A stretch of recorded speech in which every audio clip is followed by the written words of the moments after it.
Hello, how are you guys doing today? Yeah, okay, some energy, great. My name is ELANTA SWOWEK, and today I'd like to talk a little bit about Agile methods versus design thinking. Who knows what design thinking or has heard of design thinking before? What is it? Okay, so design thinking is a way to go through the concept of that what you are. Oh, first you need to know what you want to achieve. So you need to talk with the customer or user of the particular code, wallet, or whatever you will choose, and then try going through the particular stages. So from prototype, and based on the outcomes from user going through all stages to the final product. That's pretty close. That's pretty close. I'll give you a bag for that one. So, almost, but not exactly. Here you go. Consolation bag. So, well, first I'd like to say a little bit about myself. I'm originally from Chicago, Illinois. I am here in Toruń because I'm a Fulbright ETA, which means I'm an English teaching assistant at UMK. I teach business and psychology in English. In 2018, graduated with my marketing degree, and last year I graduated with my business design and innovation degree. I have experience in marketing, communications, graphic design, and design thinking. I also studied in London a little bit. I studied business law, English business law, and business management. So a quick agenda of what I'd like to talk about today is the history of design thinking, talking about is your service and product valuable, design thinking in context, a closer look at design thinking in agile development, design thinking versus human-centered design, and human-centered design methods using the LUMA Toolkit. So a quick history of design thinking. Around 1950 to 1960s, that's when creative techniques and new design methods were becoming more popular as an approach to solving problems. And during my master's degree studies, there were two popular companies that we like to talk about, which was IDEO and the LUMA Institute. In 1991, IDEO was founded, and they began the International Design and Consulting Organization, of which they didn't create design thinking, but they made it more popular and mainstream. In 2010, the LUMA Institute, which is a human-centered design organization, and they use methods of human-centered design, their motto is helping everyone be more innovative.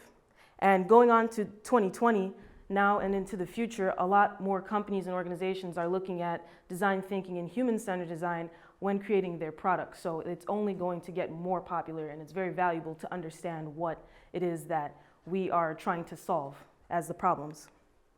So design, what is design, you may ask, right? So some synonyms to help you understand what design is are plan, blueprint, outline, build, arrangement.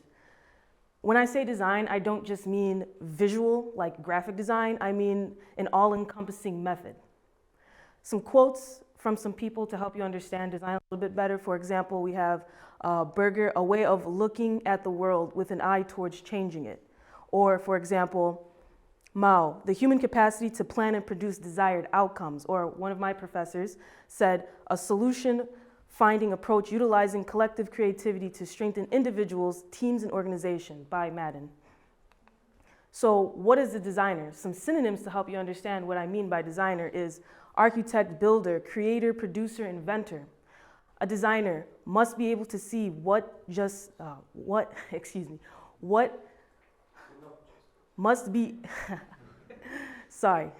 A designer must be able to see not just what is today, but what might be in the future. A designer are also makers. They sketch and build and give form to ideas. Designers, they take that faint glimmer of possibility and make it visible to the real world and to others. So I'd like to talk a little bit about your products and services, and I want to understand if you think your products and services are actually valuable. So IDEO came up with the model of desirability, viability, and feasibility. And connecting these three concepts together is where you hit your innovation sweet spot. So we start with the concept of desirability. That's where we meet a customer's needs, where we really understand what it is the customer wants. We have our viability concept, which we're generating profits, but not just generating profits for the short term, but we're understanding the sustainability and long term of generating profits. And the feasibility model is about, is it technically feasible? Do we have the resources? Do we have the materials? Is it technically feasible to create this technology moving forward?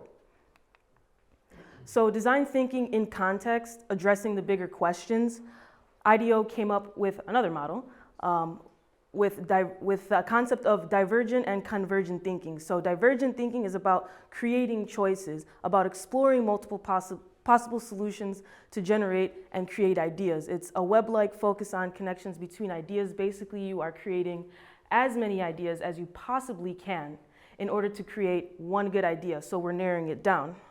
So we're creating as many as many ideas as possible, and then narrowing it down to make one really good idea. So that at that point, we're going to be linear and systematic, and that's the process of figuring out a concrete solution, one very good solution. So design thinking, as our friend kind of said a little bit earlier, is the process. It's a 5-step process that you go through to create solutions that will actually be adopted by people. There's 5 steps, and I'll go a little bit deeper into them in 1 second, but just a general overview. We would start with empathizing, learning about the audience. Then we'd move to defining. We sharpen the key questions that we have about our problems. Then we brainstorm and create solutions through ideation.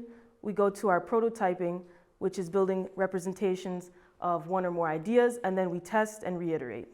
We test and make sure we include our feedback when we reiterate. That's important.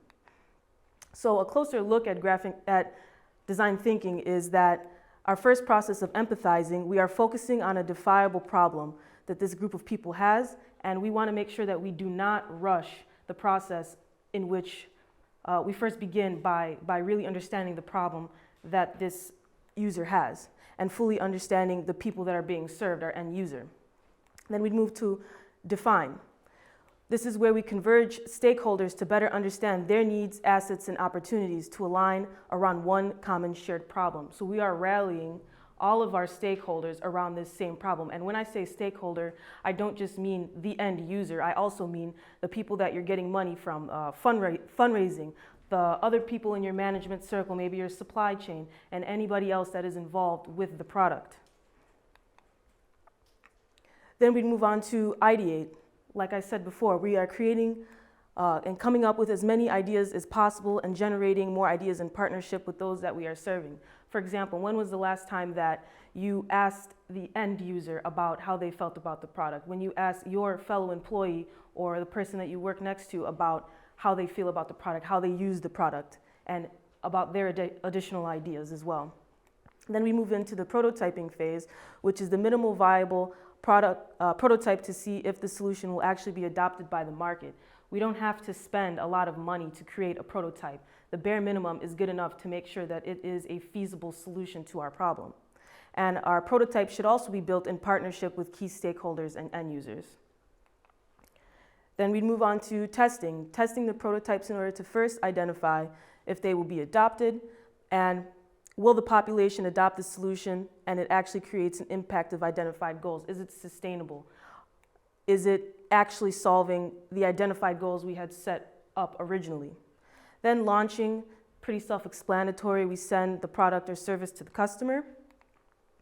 And then we have design thinking and agile development. So I need someone to help me out here. Who knows about agile development? Probably everybody.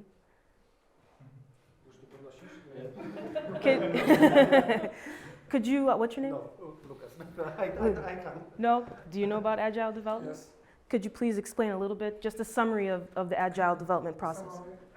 Basically, you need to split your entire development into small pieces called, let's say, sprints.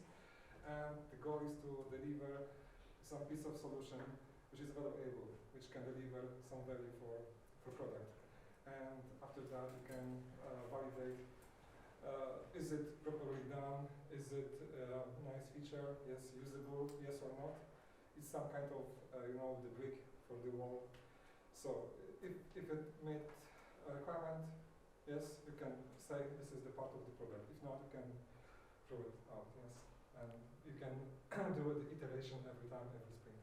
So basically, you can achieve more than just like big bang approach. So you are spending months working on the product, and after that, you are pushing the button, and it doesn't work for customers, for stakeholders. So it's better to deliver quickly new features, new functionality. Thank you so much for that. Does everyone agree with him? Somewhat, a little bit. Thank you for answering that, sir. Here you go. So thank you for that wonderful explanation, but I would like to also add that where does design thinking fit into lean and agile? So if you were to use design thinking in addition to your regular methodologies of agile, we would fit that in before we got into our lean and agile methods. So the idea of design thinking and using it in combination with this is we're really understanding the customer problem before we start to go to the solution. How can we make a very good solution if we really don't understand the problem in the first place, right? So how that fits, again, is we have our design thinking, which is where we are exploring the problem. We are understanding the utmost problem that we have. And then we'd move on to lean, where we build the right things. Then we'd go to agile, where we build the thing right. So design thinking, agile, and lean have many overlapping facets. And where we can overlap with design thinking is the vision that you would set up before you get into your lean and agile mindset. And where we overlap is the vision and the organization we have, we can set up a better strategy. We could define an actionable strategy and set a better course for moving forward with our product and solution. Where design thinking overlaps with agile mindset is overlapping vision with solution delivery. So we'd have an evolutionary design, for example, what Apple is able to achieve with their design and how people feel about it and what their products look and feel like. So just in case you forgot, design thinking, an iterative 5-step process that leads to the effective development of products, solutions that will be adopted by the desired end beneficiary. In combination, if you want to take design thinking a step further, we have something called human-centered design, which is a mindset and tool to be applied alongside design thinking. You can't have human-centered design without design thinking. That creates a positive long-term or otherwise sustainable impact for the users of the solution. So a little bit more about human-centered design, again, is a mindset that overlays design thinking that ensures the products are actually relevant and beneficial in the long run for the people that they intend to serve. There are 3 main concepts of human-centered design thinking, which goes to inspiration, ideation, implementation, and in the next slides I'll go into a little bit more what that looks like. And when we're in our inspiration phase, this is where we're diverging our thoughts, right? We're creating as many possible ideas as we can. And then we're narrowing them down when we go to ideation, and then again, we're making up a lot more ideas. Then we converge them again to have a good solution in our implementation phase. So human-centered design methods using the LUMA Toolkit. The LUMA Toolkit provides methods of innovating for people by applying the discipline of human-centered design to create new value and drive sustainable growth. So for a few examples I have, for example, inspiration. These are the methods for observing the human experience. That's where we're really looking into the human experience. For example, interviewing. When was the last time you interviewed your end user, your employee, you sat down and you wrote down what it is they're looking into, what it is they're looking for? In our ideation phase, these are methods for analyzing challenges and opportunities. When was the last time you created and sat down and drew a persona profile or a consumer profile?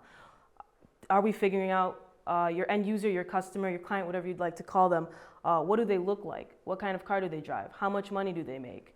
What kind of house do they live in? These are all things that you should know when you are understanding and creating more ideas about your solution. And then we move to implementation, which are methods for envisioning future possibilities. An example could be having a video scenario. You could videotape how your employee or the end user is interacting with your product. Say it's an app. We could record where their eyes go, where their fingers touch. Maybe it's a product. How are they holding it? How are they using it? These are things to take into consideration when humans are using your product, not just an end user that it's a vague concept. These are human beings we're talking about. So keeping them and the human nature in mind when designing our products is very important. So design thinking and human-centered design. So again, design thinking is our 5-step process. Empathizing, defy, ideate, and prototyping with our iterative testing that's combined with human-centered design of our 3 concepts: inspiration, ideation, and implementation. We have our diverging and converging thoughts. Some key takeaway questions I'd like for you to think about as I end my presentation are 4 main things. Is your product or service hitting the innovation sweet spot? Are you really focused on the root of the problem and creating sustainable, long-lasting solutions? Are you keeping the end user in mind as a human being when you are creating your solutions? And are you willing to create as many ideas as possible and sacrificing superficial beliefs about the ideation process? I think the ideation process is very important to keep in mind, an open mind, because when you are creating an idea and someone else shoots it down like, oh, that's a bad idea, I don't like it, well then I don't feel creative and I don't want to participate anymore. So making sure that you stay open-minded when you have these ideation sessions with your fellow employees, your fellow workers is very important. Thank you so much for your attention. Please hit me up if you'd like, contact me if you have any questions. Thank you again for your attention.